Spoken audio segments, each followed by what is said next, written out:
Because I think Sheiden, he's still new, so he just, if Jojo tells him to do something, he'll just do it, you know? Like, just whatever you want, Jojo, I'll do it for you, you know? I'm running out of my Trolli gummy worms because everyone wants some. Do you? I also want one. Do you want one? Here, Yeah. go to town. You can take as many as you want. No, I've been watching it and everyone, most people like it. Yeah, they are good. What people don't like is the chewing on the microphone. So let's chew a little bit.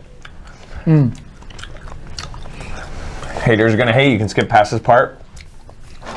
But it's a reminder how good the Trolli Sour Bright Crawler gummy worms are. And you can get yours at trolli.com.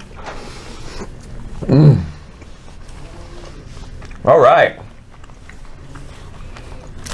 First series win since last split. What is it? 100. 100 Thieves, that's right. It's been a long time. It's felt like a long time. It's not actually that long. Because the other way to say it is first playoff series win since last split. Yeah. Right? But True. And this one was a grinder. Did you expect to go this distance here against TSM? Coming into the series.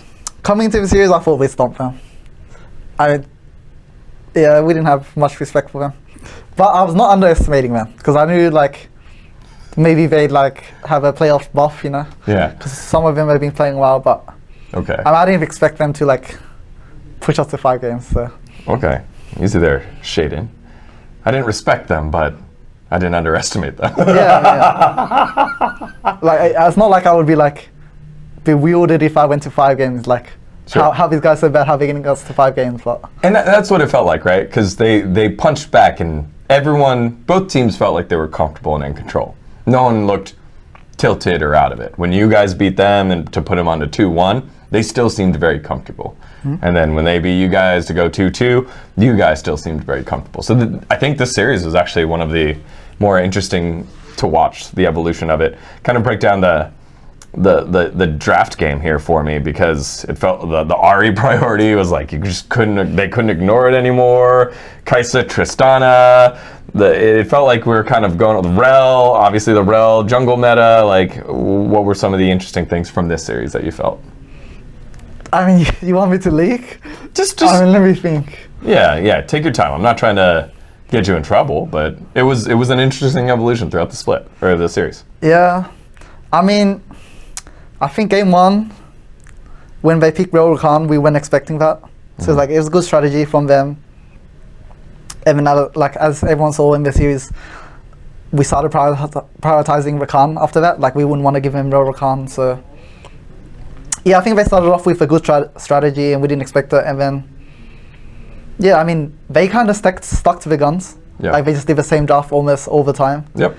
And I think both sides were just comfortable versing each other on it. Yeah, that is what the broadcast said. They were comfortable with what they were practicing, and it felt like evolutions had to come into the draft here.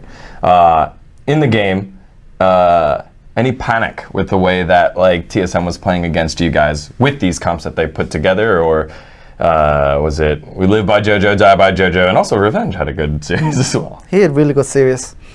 I mean, I think our comms that series were we were very hyped, you know, like, you know, when you have a lot of energy and everyone wants to talk, and it feels like you have to do everything in the moment, like, do this, like, always calling. That was kind of how it felt in the game, which I think is not ideal. Like, you do want to be hyped for playoffs, but Yeah. I think we took it too far. Like, we need to learn how to take a breather, like, just chill, calm down. Because, like, that series, we made a lot of, like, decisions which put us in a bad spot. Like, we could have just came back on map and done something, but instead we would just be like, hey, like, let's just force Baron, you know? And then we got shit on by Baron, Yeah. and we had to run away, and we're just like, oh shit, you know? Like, Was it game 4? Was that game 4? It might have been game 4, I yes. think it was game 4. Yeah. But, like, we really want things to happen, you know? Like, we're very bloodthirsty, but I think for playoffs, we took it too far, and we need to, like, learn how to do it only in the right moments. So this roster feels young, right? You've got JoJo, Sheiden, yourself. Revenge is, although been a pro forever, everyone forgets he's young. And I'm not 100% sure how old Unforgiven is, but do you feel like that youth, not inexperience, but youth is playing a factor to those types of comms? Yeah, I mean, for sure. I mean, I think I would say Jojo's the main one. He like rubs off on everyone because he always likes to fight. He's definitely one who takes it too far. Okay. But I'd say. So are you the one reeling him back in? Who's the one? I think I'm one of the people, but probably me and Revenge. We're the ones who like telling like, chill out, like, don't go too fast, just let us do our thing. Yeah. Because I think Sheiden, he's still new, so he just, if Jojo tells him to do something, he'll just do it, Like, just whatever you want, Jojo, I'll do it for you, But then we have to tell him like, bro, like, you don't have to listen to everything. Sometimes the calls he makes are bad, and you need to just don't do it and let us do our thing. But I'd say, because of our personalities, we are not adverse to accepting like the aggressive calls, Sure. Like we're on board and like fully ready to go. But I'd say from previous experience, a lot of older players don't like that. Yeah. Like they're very controlled, do the perfect play. Yeah. Like if someone's calling aggressive, they'll just be like, no, I really want to do this, I'm not going to do anything else. But I'd say we're not very stubborn, we just follow. Do you think that, because I love this actually, do you think that is because they are older and liked less variance, or do you think that older players like this controlled style because that's what they learned growing up? A lot of the conversation is, Korean League of Legends 2014 to 2017 was, don't take 50-50s, take 60-40s, take 65-35s. Whereas it feels like a younger generation now is more like LPL-ish, where they're like skirmish to make the 60-40 and outplay them. Yeah. I mean, I think older players, when they just started playing League, the game was way slower back then. Yeah. So I'd say when they learn something at the start and they trust that, then they just stick to it. So I'd say, I think growing up, I mean, I was lucky I was not part of that era where everyone was like macro focused, the games were way longer. I only watched the game back then. But yeah, I'd say that's the biggest reason why like veterans and stuff just don't want to play aggressive. I think recently the game everyone just fights, especially in solo queue. Everyone's a man, like every rookie who comes up just loves to skirmish and they don't have a brain. Yeah.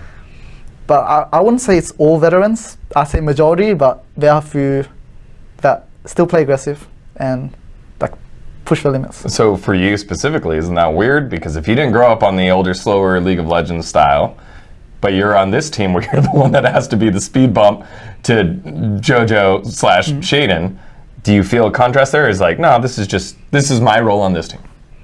I mean, I take it on board. It's not really a problem for me. Yeah. I'd say I grew up in the middle. Like, I learned a lot of macro when I was growing up on my first year, like playing slow, but then quickly I realized, especially in NA Academy, how important playing aggressive is. Yeah. So I'd say I have a good mix, like I can understand both.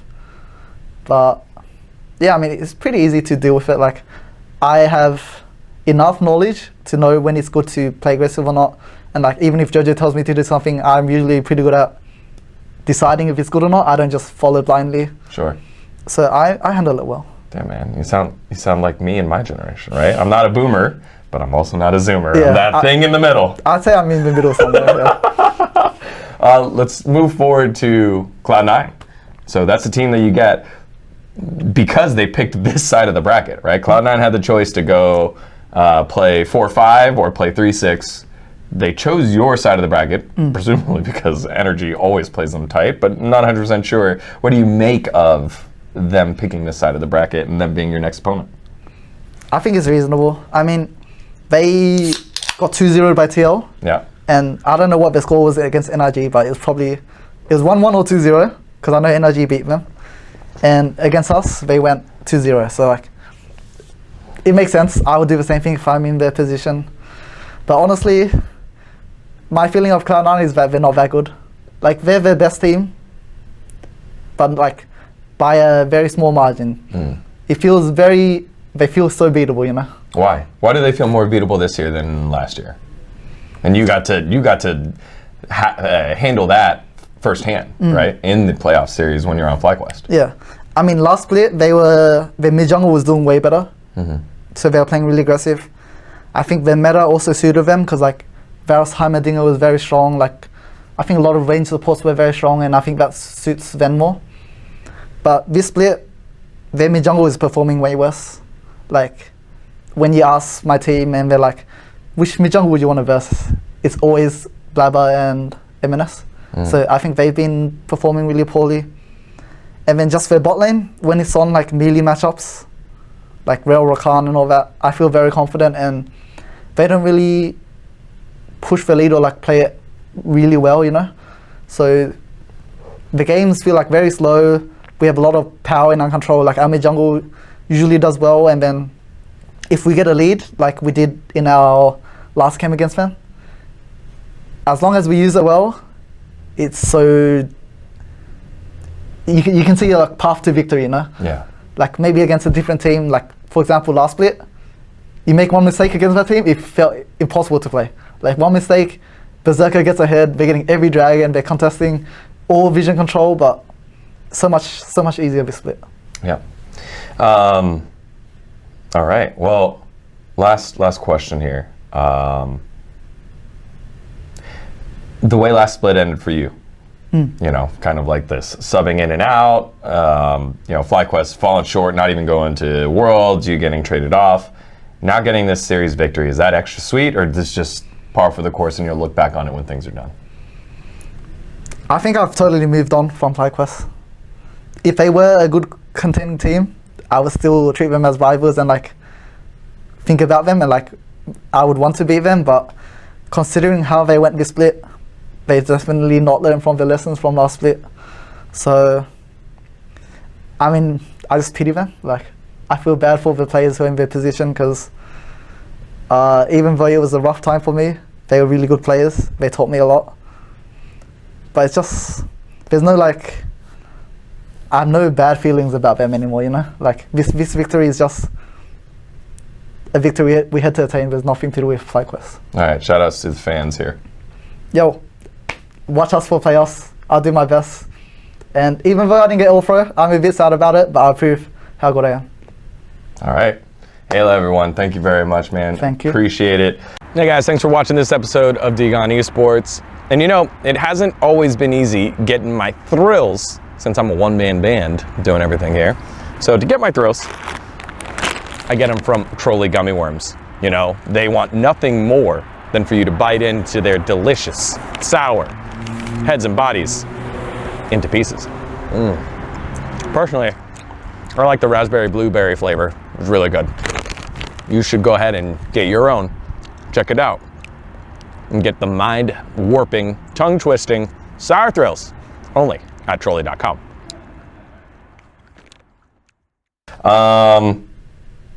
Do you know where Winnipeg is? Winnipeg? No.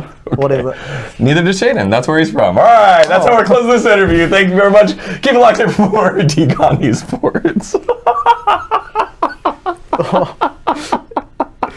Wait.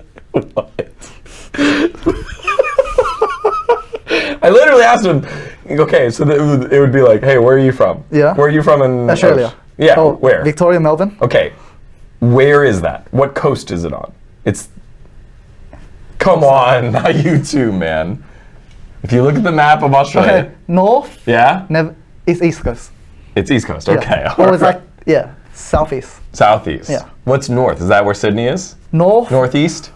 And north is Darwin. Okay. East is Queensland. That's like where Sydney is and all that. Okay, well, when I asked Sheiden where is he from, he said Winnipeg. And then I said, where is that in contrast with Canada? He's like, no, I don't know. He doesn't know? Dude. That's your jungler, man. I could see it. He doesn't care about that stuff. All right.